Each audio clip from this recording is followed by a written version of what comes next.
Good morning everyone.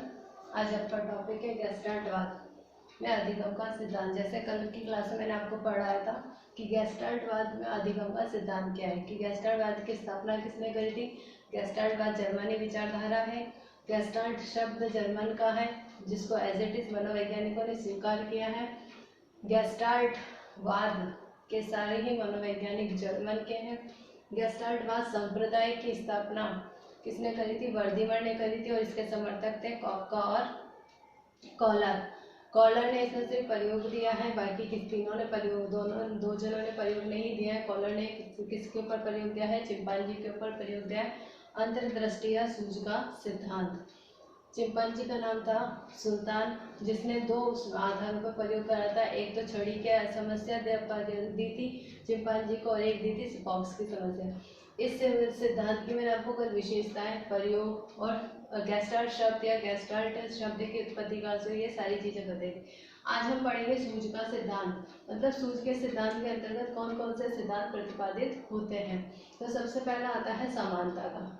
समानता कि अगर दो चीज़ों में हम कभी भी दो चीज़ों में जब समानता देखते हैं तो वो क्या होती है, हमारी सूझ के आधार पर हम उसमें क्या करते हैं, डिफरेंसेस करते हैं।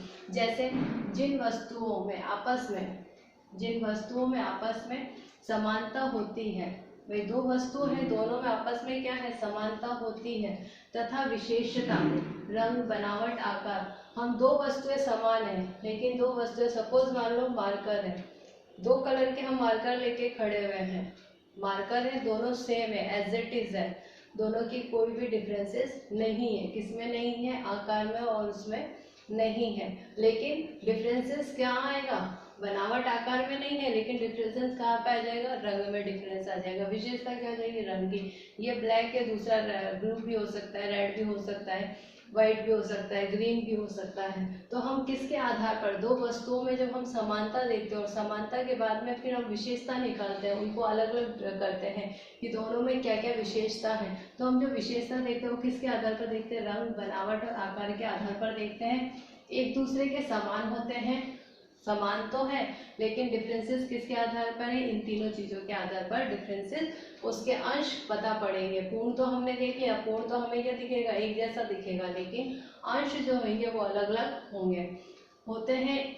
वे एक समूह के रूप में दिखाई देते हैं। जब हम इन चीजों को एक साथ देखते हैं, अगर हम इसमें इसके आधार पर हम डिफरेंसेस नहीं करते हैं और इसको अगर हम हटा देते हैं और हम सबको एक साथ देखते हैं, तो जब एक साथ देख रहे हैं तो किस में दिखेगी, वो हमें एक समूह के रूप में दिखेगी कि दोनों क्या है, सेम है। तो समानता इस सिद्धांत के अनुसार की समानता दो चीजों में दिखाई देती है, दो वस्तुओं में होती है, लेकिन हम हमारी सूझ के आधार पर दोनों में क्या करते हैं, डिफरेंसेस करते हैं। दूसरा है संरचनात्मकता। संरचनात्मकता वस्तु और उनके आसपास के स्थान के बीच अर्थपूर्ण संबंध बनाने की हमारी क्षमता। दो वस्तुएं हैं या कोई स्थान है, दोनों के बीच में हम संबंध बताते हैं। संबंध बताने की हमारी क्षमता ही क्या होती है, संरचनात्मकता होती है।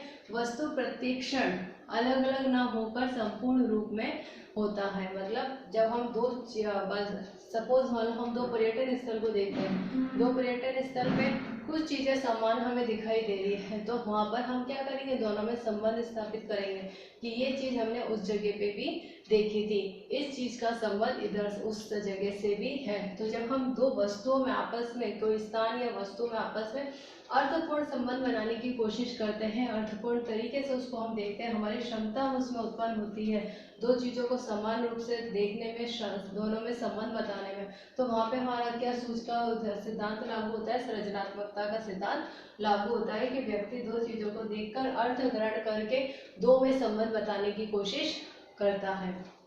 तीसरी है समीपता।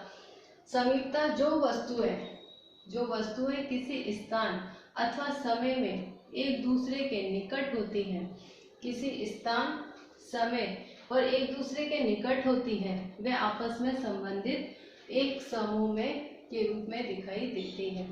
कोई भी दो वस्तुएं होंगी जब दोनों वस्तु हैं, एक दूसरे के निकट है, एक दूसरे के समान है, समय के अकॉर्डिंग आसपास में चल रही है, तो दोनों ही आपस में क्या है, संबंधित है। और वो एक किसके रूप में दिखेगी, एक समूह के रूप में दिखेगी। सीधा सा अगर एक सपोज मान लो सीधा सा आप छोटा सा उदाहरण दें तो हम ये देख सकते हैं, अभी हमारे देश में दो महान अभिनेताओं की क्या हुई है, मृत्यु हुई है। 2 दिन के डिफरेंसेस में हुई है, इमरान खान की और किसकी, ऋषि कपूर की। दोनों की सेम डिफरेंसेस में हुई है।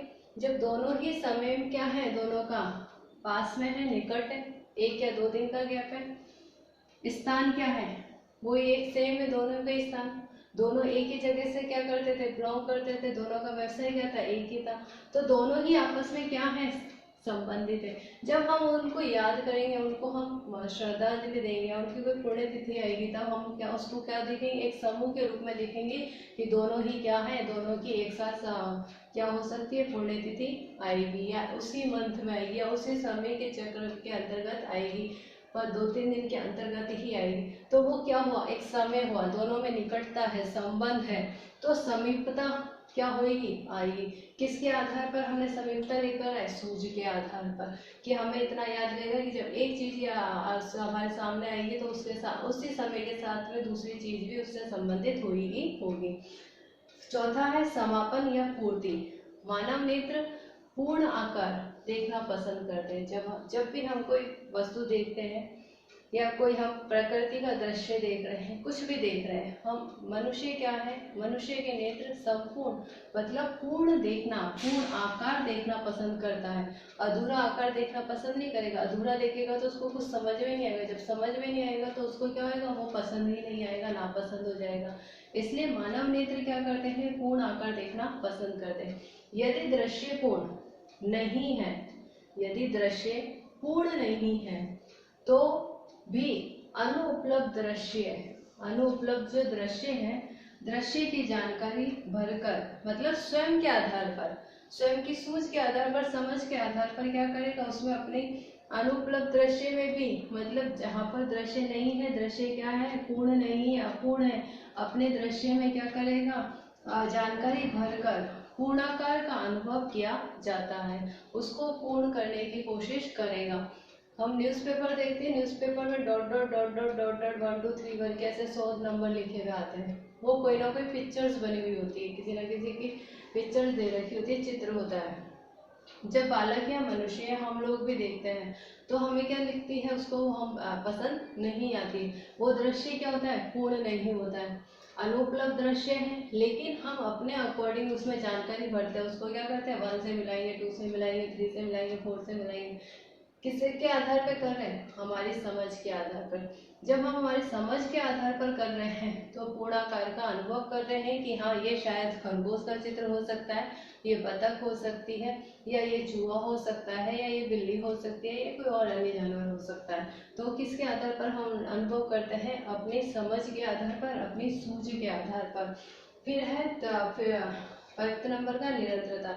मानव नेत्र एक डिजाइन के रास्ते, रेखाओं और वर्गों का अनुसरण करती है। जब मानव नेत्र एक डिजाइन के रास्ते, जब हम रास्ता देखते हैं तो हम क्या करते हैं, किसी न किसी सिंबल्स के सहारे उन रास्तों को याद रखने की कोशिश करते हैं, तो उसका अनुसरण करती है और अलग अलग करके देखने के स्थान पर निरंतर प्रभाव के रूप में देखती है। मतलब हम उसको क्या करते हैं, सिंबल्स के अकॉर्डिंग किसी रास्ते को हम देखते हुए चल रहे हैं तो हम क्या कर रहे हैं, उसको अलग अलग ना करके एक साथ ही उनको देखने की कोशिश करते हैं। और हमारी जब भी हम उस रास्ते पर जाते हैं तो हमारी निरंतरता किस पे रहेगी कि वो सिंबल्स कहाँ है और वो सिंबल्स कहाँ के अकॉर्डिंग ही हम उस रास्ते को पहचानने की कोशिश करते हैं। ये थे इसके सिद्धांत। अब है निष्कर्ष, कि इस सिद्धांत का निष्कर्ष क्या निकला। सीखना सूझ पर आधारित अनुभव है, हमारी समझ पर आधारित। अधिगम क्या है, हमारी समझ पर आधारित एक क्या है, अनुभव है। जब हम हमारी समझ के आधार पर सीखते हैं तो हम किसी चीज का क्या कर रहे हैं, अनुभव कर रहे हैं। जब समझ के आधार पर सीख रहे हैं, सूझ के आधार पर सीख रहे हैं तो हम उसका अनुभव कर रहे हैं। कैसे अनुभव कर रहे हैं, सपोज मान लो कभी गलती से या बालक जब आग को पकड़ लेता है, उसको आग के बारे में जानकारी नहीं है कि उससे उसको नुकसान होएगा, उसको हानि पहुंचेगी, वो पकड़ लेता है, एक बार उसका हाथ जल जाएगा, दूसरी बार उसको क्या आ जाएगी, समझ आ जाएगी, सूझ आ जाएगी। जब भी वो उस आग को देखेगा या किसी भी जगह वो छोटी सी भी उस लोग को देखेगा, वो उसकी तरफ आगे की ओर हाथ नहीं बढ़ाएगा। क्यों नहीं बढ़ाएगा? क्योंकि उसको अनुभव हो गया कि इससे मुझे क्या होएगी, जलन होएगी, मुझे हानि पहुंचेगी, मुझे नुकसान होएगा, दर्द होएगा। तो अपनी सूझ के आधार पर उसने क्या सीख लिया कि उस आग में हाथ नहीं डालना है। सूझ के लिए आवश्यक है समस्यात्मक परिस्थिति का सही ढंग से प्रत्यक्षण। कोई भी समस्यात्मक परिस्थिति है उसका सही रूप से प्रत्यक्षीकरण होना जरूरी है। निष्क्रियता की अवस्था है, क्या है सूझ? निष्क्रियता, जहाँ पे हम हमारा कार्य हमारी समझ के आधार पर करेंगे हमें अनुभव प्राप्त होएगा।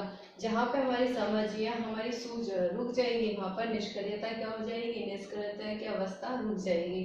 फिर अधिगम का स्थानांतरण है। अधिगम का स्थानांतरण कैसे है? चिंपांजी ने क्या करा था, पहले खूब कूदा करा, उसको समझ में नहीं आया तो उसने एक डंडा लिया, डंडे से फिर क्या करा, फर्स्ट टाइम में केले प्राप्त करिए।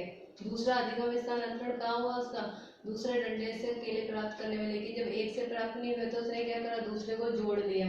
बॉक्स से प्राप्त करा, फिर बॉक्स को बॉक्स के ऊपर रखा, किसके आधार पर उसने ये करा, अधिगम स्थानांतरण के आधार पर। तो क्या निकला, अधिगम स्थानांतरण होता है इस सिद्धांत के अनुसार। समस्या समाधान क्या है? समस्या का समाधान सूझ के आधार पर कोई भी व्यक्ति कर सकता है। शिक्षा में इस सिद्धांत की उपयोगिता और महत्व है। सबसे पहले विषय वस्तु की प्रस्तुति।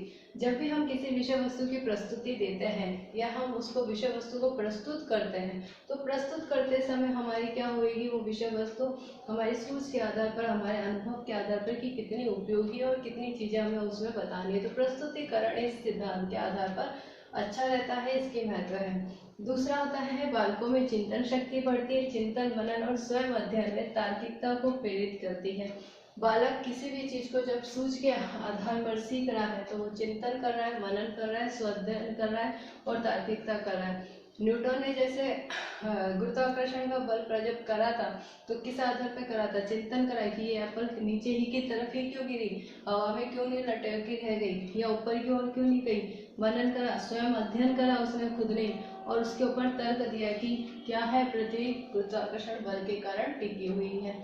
फिर तीसरा है पूर्व अनुभवों के संगठन को महत्व। जो भी पूर्व अनुभव करेंगे, क्योंकि अधिगम स्थानांतरण हो रहा था, हमें पूर्व में किसी भी चीज से, बालक ने हाथ लगाया आग में, फर्स्ट टाइम में जल गया, दूसरी बार में उसको क्या हो गया, अनुभव हो गया, तो उसको क्या है, पूर्व अनुभव है।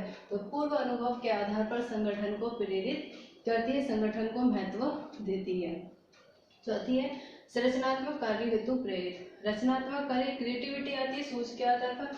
बहुत सारी फालतू की चीजें हैं लेकिन उसको जोड़ जोड़ के हमने कोई नई चीज बना दी और उपयोगी चीज बना दी तो उससे क्या हो जाएगा, क्रिएटिविटी, रचनात्मक कार्य हो रहे हैं। हमने देखते कि कुछ भी जोड़ जोड़ के कोई कूलर बना देता है बच्चा, कोई गाड़ी बनाता है, कोई क्या करता है, जो साइंटिस्ट या वैज्ञानिक जिनमें होती है कि कोई ना कोई पुर्जे जोड़ के कुछ ना कुछ बनाते रहते हैं, तो क्या है उनमें क्रिएटिविटी। तो सूझ हमारी क्या करती है, क्रिएटिविटी, रचनात्मक कार्य हेतु प्रेरित करती है। स्पष्ट उद्देश्यों के साथ शिक्षण, उद्देश्य क्या होते हैं, स्पष्ट होते हैं, निश्चित होते हैं, उसके साथ शिक्षण प्रक्रिया होती है। गणित विषय हेतु लाभदायक होता है सूझ का सिद्धांत कि सूझ के सिद्धांत के आधार पर हम गणित विषय को अच्छे से सिखा सकते हैं।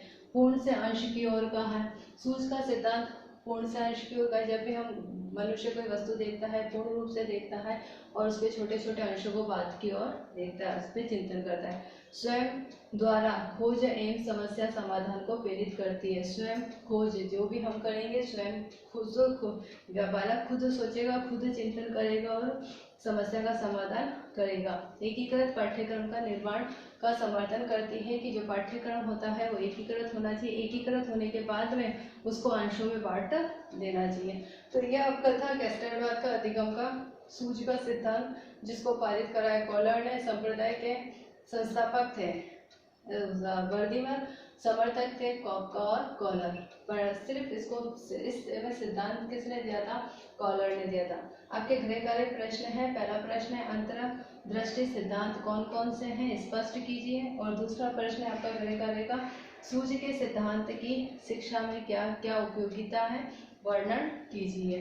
तो ये आपका टॉपिक था, ये क्लियर हो चुका है। आप जब भी बाहर जाएं मास्क लगा कर जाएं।